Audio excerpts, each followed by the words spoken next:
Once I discovered dance, I sort of found what I was meant to do, and I've been dancing ever since. So, you know, it's what I do. I can't imagine and don't want really to do anything else. To have these kids in these states get the opportunity to work with people such as Peter Pucci, Susan Massey, and Yoav Kadar, and the other faculty that myself and the other faculty that Marcia brings out is something that other than this festival, I don't think they're going to get too much of an opportunity in these states to work with those kind of instructors.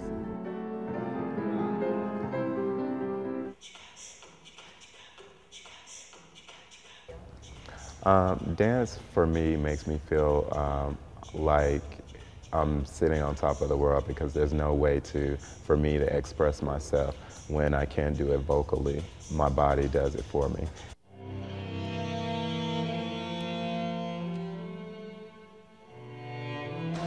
It's a release. It's my whole life. It's how I rejoice. It's how I feel my sorrow. It's how I, give my testimony. It's how I speak to other people. It's a release for me. It's the best thing in the world, I think. It makes me feel great. Each time even when I teach at a festival like this, you teach so many classes and on a really pretty intense schedule.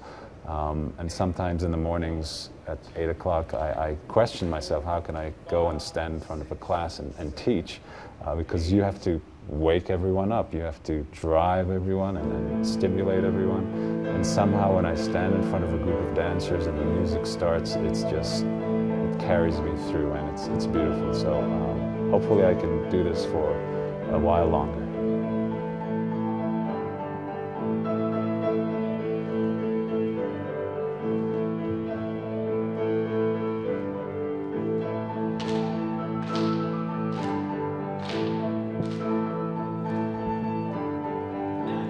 The summer intensive is very intense.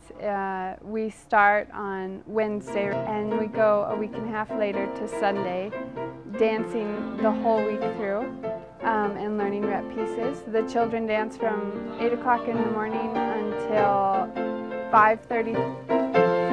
We get a dinner break and then we come dance again until about 8:30 or 9. They're all very accomplished and highly skilled, and so it's a pleasure to work with that kind of group.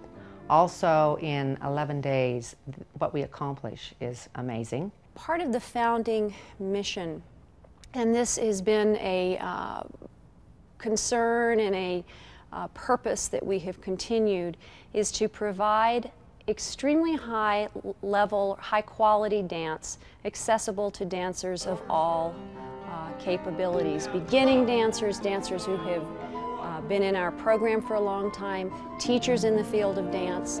It is open to dancers from all different backgrounds.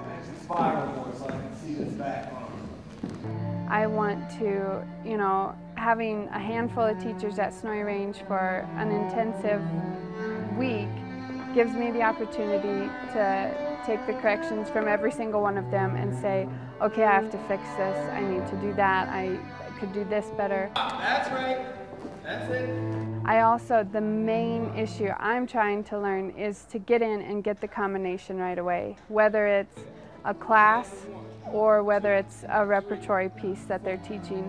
Sharp cut. I am treating every bit of it as an audition so that I can be prepared to go out there and get the combinations.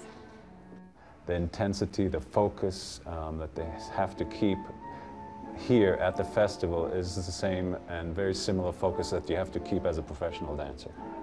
In a pre-professional world of dance, it's not just, oh, okay, I'm going to go take dance class once a week and that's about it. No, in the professional world, dance is pretty much an everyday thing. If you're looking at it as a career, you're going to do it every day of your life. They have a 6-class day. They have usually somewhere between 3 and 4 technique classes or training classes, and then the dancers audition with the visiting guest artist and are placed in repertory pieces where the guest artists every afternoon work with the students and build pieces over an 8-day period, and these pieces of course will be on the final festival concert.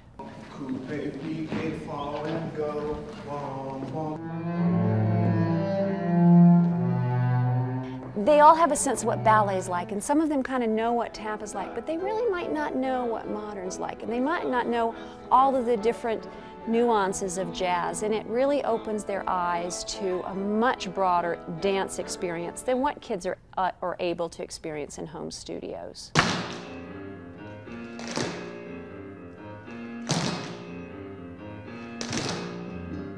These days dancers have to be really versatile, so they still have to take ballet, they have to take jazz and tap and modern. A lot of modern choreographers are now entering and working on Broadway, so it's not enough to know your tap and jazz. Anything that a dancer can do to have more tools in their dance toolbox, I think, is ultimately going to help them if they end up pursuing a performing career of any kind. And most students who come to festivals like this are serious dancers with, dance in their future. Or at least anticipate dance in their future. One of the great things about the tap that I do and the extra class that I did this week, which is a rhythmic analysis class, which basically stresses musicality and energy, which hopefully would be able to inform all of their dancing, whether it's ballet or modern or jazz. What I noticed and was speaking to the students about today is that they tend to compartmentalize and put ballet over here and modern over here and jazz over here and hip-hop over here and all of the different forms. What I try to get across to them is that all styles of dance, there's a connection between them in as much as the more you give, the more you will get. People put it this way, well, you're just going to perform on stage. It's not just about performing on stage. It's about having that same performance level in class and in technique. And when you learn those things in class, you're able to master the things well on stage. My resume has changed. Because of Snowy Range, I'm able to add more things, and erase the little things that I did at 12 and 13 and put the solo pieces that I get to perform here. I feel coming here to Wyoming and teaching these students, it exposes them to something very new.